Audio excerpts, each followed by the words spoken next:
Often people ask me, Elliot, how are you so good looking? And I respond, it's not something that you could learn, but in fact, I was born this way. However, something that you can learn is how to throw the Scoober of Justice.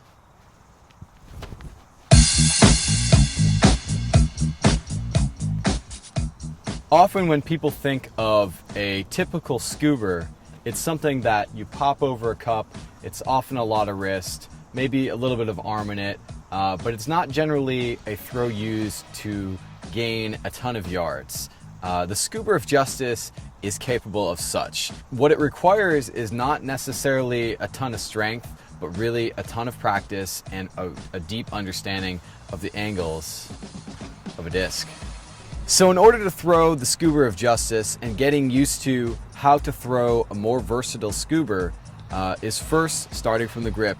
The grip is just like your flick, but flipped over into a normal Scoober as you would throw it. The next is focusing on your stance. So my stance is just like a backhand stance. I'm coming around as if I'm throwing my backhand. The next step is really putting a lot of torque into your torso. This throw is not about arm, whereas the short distance Scoober is often just a little arm throw. A Scoober huck is all about torso. You're basically creating a catapult. So your torso is doing a lot of the maneuvering and your arm is pretty much still and steady, holding in that position so you can release at the correct angle. So the angle of the disc is really important with a Scoober huck and a Scoober in general.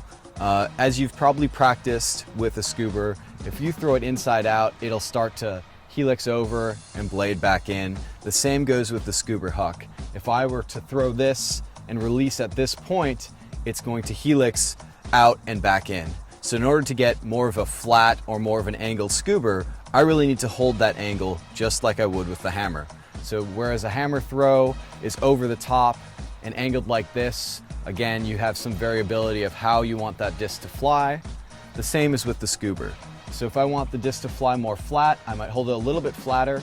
If I want it to have that helix, I might pop that out. And if I want it to fly a little bit more angled, maybe slightly more like a hammer or flatter and for distance, I have to counterbalance where the disc naturally wants to go. Because if I just were to throw it flat like this, the disc naturally wants to pop up on that outside because that's where the release point is. However, if I'm releasing like this with this angle, the disc is going to be able to flatten out a bit.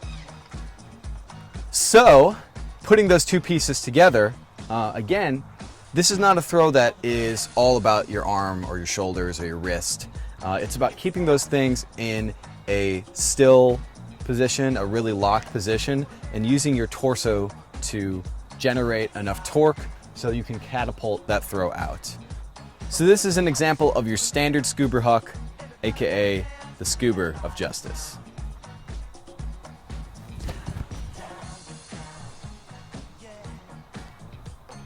Notice the release point again is trying to create a catapult with your arm.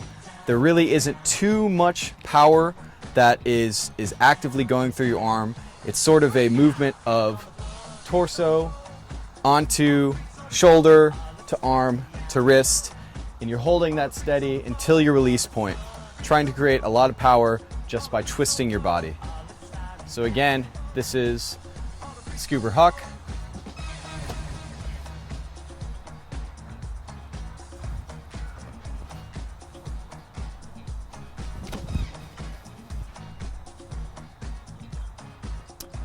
So I'll show you also a more of a helix Scoober, one that uses more of an inside-out angle.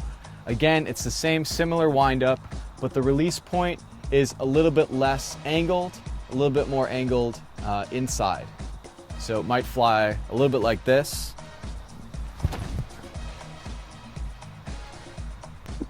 It's a receiver's dream because it bends into them in a blade.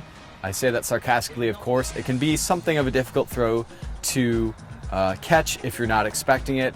But if you are, it's also a really hard throw to defend because it's popping up over the defense.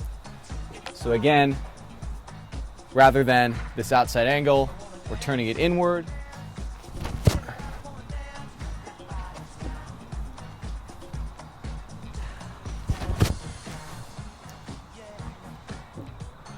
The difference in this throw is it actually does require a little bit more arm. It's the same setup. At the release point, you are releasing a little bit beyond your body, whereas the normal Scoober that you want to throw flat and maybe to that open side is being released above your head on the outside. The helixing Scoober is thrown just a little bit beyond your body. So that is the Scoober of Justice, one of the most punishing throws in the sport of Ultimate. It can be used for a distance huck, can be used to get up and over defenders in unique ways, and also it's a great way to seem really cool. So it's my favorite throw, one that takes a lot of practice, and that's something that is important to communicate, that this throw, just like every other throw, takes a lot of practice. I'm Elliot Trotter, and this is the Scoober of Justice.